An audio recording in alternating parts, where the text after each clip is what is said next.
सर्वस्वरूपे सर्वे सर्वशक्ति समन्विते भविस्त्राही no Durga Devi नमस्तुते। भगवान नारायण कहते हैं, ब्राह्मण, अब देवी गायत्री का पापनाशक, परम पवित्र तथा यथेष्ट फलदायी पुरस्चरण सुनो। पर्वत के शिखर, नदी तट, बिल्वपत्र के नीचे, जलाशय, गौशाला, देव मंदिर, पीपल के नीचे, उद्यान, तुलसी वन, किसी पुण्य क्षेत्र अथवा गुरु के निकट तथा जहां भी चित्त एकाग्र रह सके उस स्थल पर भी पुरस्चरण करने वाला पुरुष सिद्धि प्राप्त कर लेता है, इसमें संशय नहीं है। जिस किसी मंत्र का भी पुरस्चरण आरंभ करना हो उसके पूर्व तीनों व्याहतियों सहित 10,000 गायत्री का जप कर लेना आवश्यक है। नरसिंह, सूर्य अथवा बराह, इन देवताओं के तांत्रिक अथवा वैदिक कर्म गायत्री का जप किए बिना निष्फल हो जाते हैं। सभी द्वयों को आदि शक्ति वेद माता गायत्री की सदा उपासना करना चाहिए। गायत्री के जप द्वारा मंत्र को शुद्ध करके यत्न पूर्वक पुरस्चरण में लगना चाहिए। मंत्र शोधन के पूर्व आत्मशुद्धि करना परम आवश्यक है। आत्म तत्व की शुद्धि के लिए बुद्धजन श्रुति के कथन अनुसार 3 लाख अथवा 1 लाख गायत्री का जप करें। आत्म शुद्धि किए बिना कर्ता की जप होम आदि क्रियाएं सफल नहीं होती। तपस्या के द्वारा शरीर को तपाना, देवताओं और पितरों को तर्पण करना पुरुष का प्रधान धर्म है। तपस्या से स्वर्ग की प्राप्ति तथा महान फल प्राप्त होता है। क्षत्रिय बाहुबल से, वैश्य धन से और शूद्र द्विज की सेवा से तथा श्रेष्ठ द्विज जप एवं होम से अपने आत्मा का उद्धार कर सकता है। अतएव द्विजवर यत्न पूर्वक तप करना अपना परम धर्म है।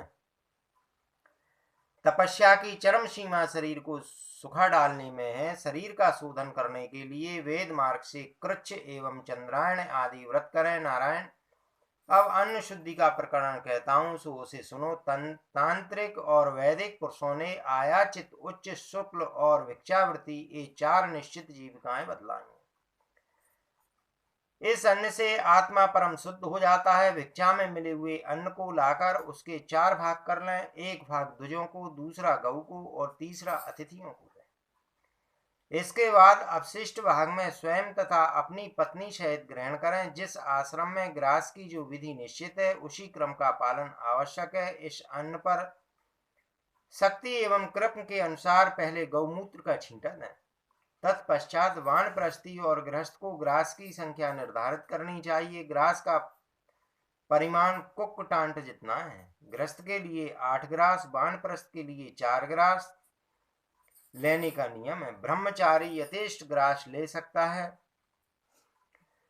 सर्वप्रथम गौमूत्र की विधि संपन्न करके 9, 6 अथवा 3 बार गायत्री के मंत्र द्वारा अन्न का प्रोक्षण करे। गायत्री की ऋचा का जप करते समय अंगुलियां अस्त व्यस्त न हो। मंत्रों का उच्चारण करके मन से प्रोक्षण करने की विधि कही गई है। गायत्री छंद में अक्षरों की जितनी संख्या है उतने लाख अर्थात 24 लाख जप करने से एक पुरस्चरण संपन्न होता है। विश्वामित्र जी का मत है कि 32 लाख जप होना चाहिए, किंतु जिस कार्य से शरीर के निष्प्राण होने की संभावना हो वह संपूर्ण कर्मों में अनुचित समझा जाता है तथा वह मंत्र पुरस्चरण से हीन कहा गया है।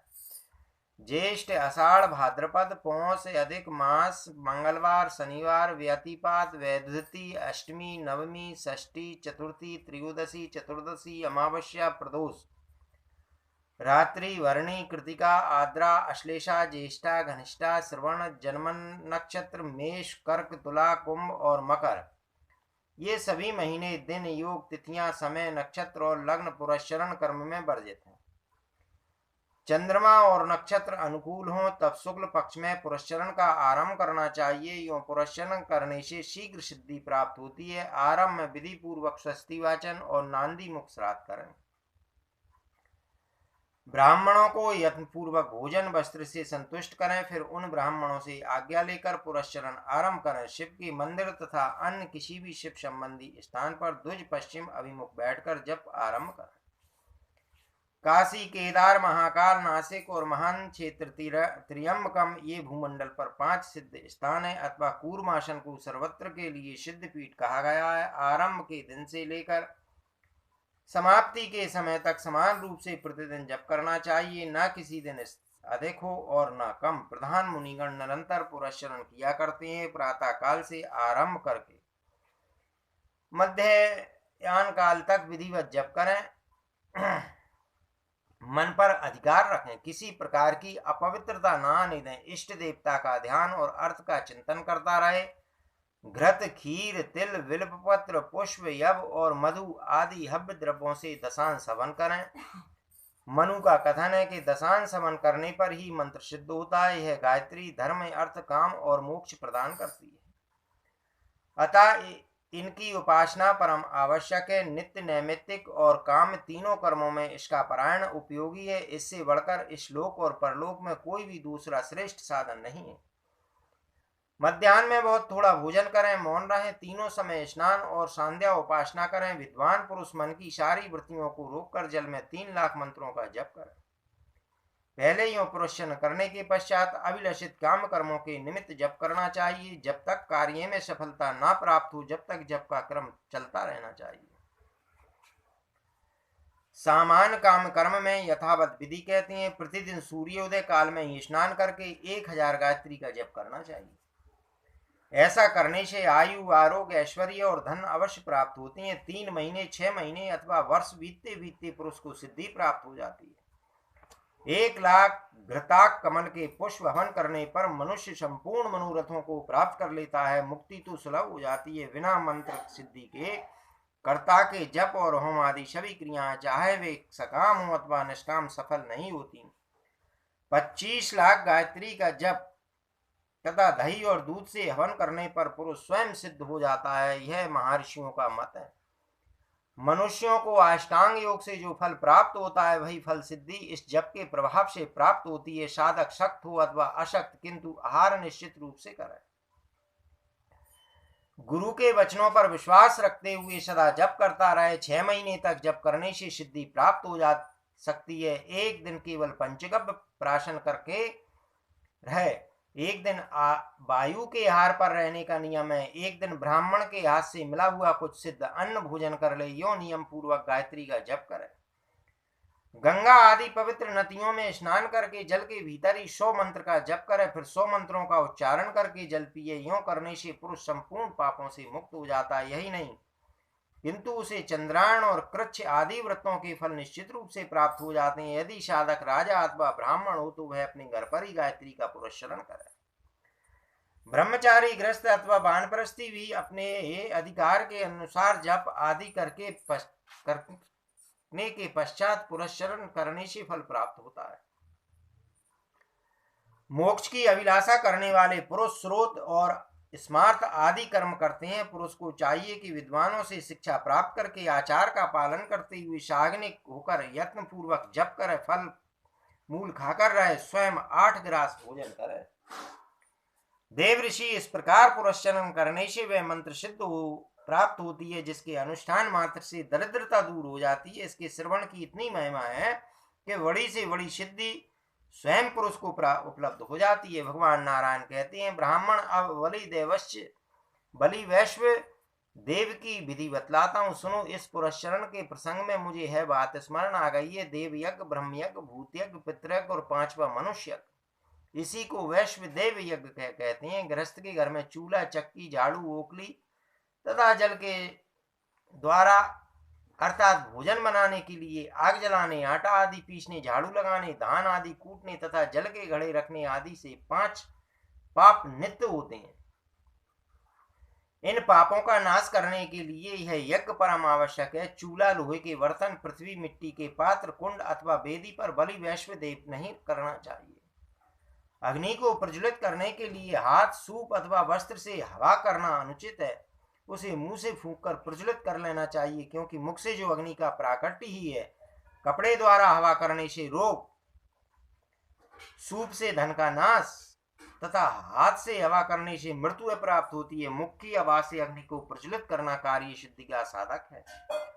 फल, घृत, दही, मूल और शाक आदि से बलि वैश्व देव करना चाहिए। इन वस्तुओं का अभाव हो तो काष्ठ, मूल अथवा तृण आदि किसी भी वस्तु से किया जा सकता है। घृत से तर किया हुआ हवन भव्य हवन करना चाहिए। तेल और लवण मिश्रित वस्तु हवन में निषिद्ध है। घृत के अभाव में दही और दूध से मिश्रित तथा यदि इनका भी अभाव हो तो जल से आर्द्र वस्तु भी हवन की जा सकती है। सूखा एवं बासी अन्न हवन करने से कोड़ी, जूठे अन्न के होम से शत्रु के अधीन, रूखे से दरिद्र और क्षार वस्तु का हवन करने से मानव नरक का गामी होता है। कुछ भस्म मिश्रित अंगारों को अग्नि से निकालकर उत्तम दिशा में फेंक दे, तत्पश्चात अक्षार आदि मिश्रित वस्तु से हवन करे। बिना बलि वैश्व देव किए जो द्विज भोजन करता है उसकी बुद्धि मारी जा चुकी है। वह मूर्ख काल सूत्र नामक नरक में औंधे मुंह रहकर वास करता है। फल, मूल अथवा पत्र जो कुछ भी वस्तु भोजन के लिए उपलब्ध हो उसी में से संकल्प पूर्वक अग्नि में हवन करे। यदि वैश्वदेव करने के पहले ही भिक्षा के लिए भिक्षुक आ जाए तो वैश्वदेव के लिए कुछ सामान अलग रख दें और शेष अन्नों में से भिक्षुक को भिक्षा देकर विदा कर दें, क्योंकि पहले वैश्वदेव न करने से उत्पन्न हुए दोष को भिक्षुक शांत कर सकता है, किंतु भिक्षुक के अपमान से जो दोष बन जाता है उसे वैश्वदेव दूर करने में असमर्थ हैं। सन्यासी और ब्रह्मचारी ये दोनों सिद्ध अन्न के स्वामी माने जाते हैं, अतः इन्हें दिए बिना भोजन कर लेने पर चंद्रायन व्रत करना आवश्यक है। बलि वैश्वदेव करने के पश्चात गौग्रास निकालना चाहिए। देव ऋषियों द्वारा सुपूजित नारद गौग्रास का विधान बतलाता हूँ, सुनो सुरभि।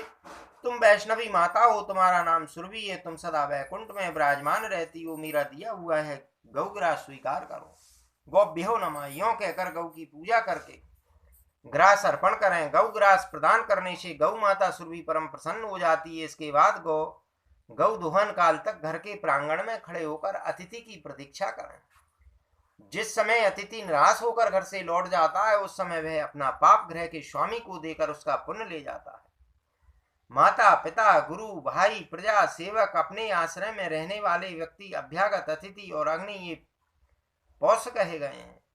जो इस प्रकार के ज्ञान से संपन्न होकर मोहवश गृहस्थ आश्रम का निर्वाह नहीं करता उसके लिए न यह लोक और न वह लोक न परलोक ही धनी द्विज धर्म पूर्वक सोम यज्ञ से जो फल प्राप्त करता है वही फल एक निर्धन द्विज भली भांति पंच महायज्ञ करने से पा लेता है। मुनिवर, अब प्राणाह अग्निहोत्र का प्रकरण कहता हूं, जिसे जानकर प्राणी जन्म, मृत्यु और जरा आदि रोगों से मुक्त हो जाता है। इस विधि से भोजन करने वाला पुरुष तीनों ऋणों से छूट जाता है। वह अपनी 21 पीढ़ी के पुरुषों को नरक से निकाल देता है। संपूर्ण यज्ञों के फल उसे सुलभ हो जाते हैं। वह जहां कहीं भी जाने आने में संपन्न हो जाता है। ऐसी भावना करना चाहिए कि हृदय रूपी कमल अरुणी है, मन मंथन काष्ठ है, वायु रस्सी है, यो मंथन करने पर अग्नि प्रकट हो गई है, यह नेत्र अर्धवायु बनकर यज्ञ कर रहा है। ऐसी भावना करके तर्जनी, मध्यमा और अंगूठे से प्राण रूपी अग्नि में आहुति डालें। अनामिका और अंगूठे से अपान के लिए कनिष्ठा, अनामिका और अंगूठे से व्यान के लिए कनिष्ठा, तर्जनी और अंगूठे से उदान के लिए तथा संपूर्ण अंगुलियों से अन्न उठाकर समान संज्ञक प्राणियों के लिए आहुतियां छोड़ें। इन नाम मात्र के आदि में ओम और अंत में स्वाहा शब्द का उच्चारण करना चाहिए, अर्थात ओम प्राणाः स्वाहा यों कहें। मुख में आहा वहनीय अग्नि, हृदय में गार्ह्य पत्याग्नि, नाभि में दक्षिणाग्नि तथा नीचे के भाग में शब्द एवं आप सत्संज्ञक अग्नि विद्यमान है, ऐसा चिंतन करें। वाणी होता है, प्राण उद्गाता है और चक्षुई अद्यवर्यु है, मन ब्रह्म है, गोत्र आग्नि आगीर्वीद है, स्थान पर है, अहंकार यज्ञ संबंधी पशु है और प्रणव को पै कहा गया है, बुद्धि को पत्नी कहा गया है, जिसके अधीन रहकर ग्रस्त पुरुष कार्य संपादन करता है, छाती वेदी है, रोम कुश है तथा दोनों हाथ स्त्रक और श्रुवा है। ओम प्राणाय स्वाहा इस मंत्र के सुवर्ण के समान कांति वाले क्षुदाग्नि नामक सुऋषि है, सूर्य देवता है और गायत्री इसका छंद कहा जाता है। ओम प्राणाय स्वाहा इस मंत्र के अंत में यह भी कहना चाहिए कि यह हवि महाभाग सूर्य के लिए ना कि मेरे लिए, अर्थात इदम आदित्य देवाय नमः।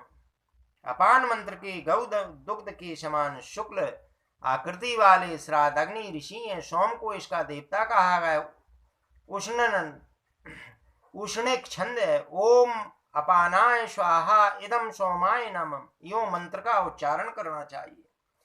व्यान मंत्र के कमल के सदृश वर्ण वाले आख्यात संज्ञक अग्नि ऋषि हैं। देवता अग्नि है और उसका अनुष्टप छंद कहा गया है। ओम व्यानाय स्वाहा कहकर अंत में इदम अग्ने नमः यह भी उच्चारण करना आवश्यक है। उदान मंत्र के गोप वहुटी के समान वर्ण वाले अग्नि ऋषि हैं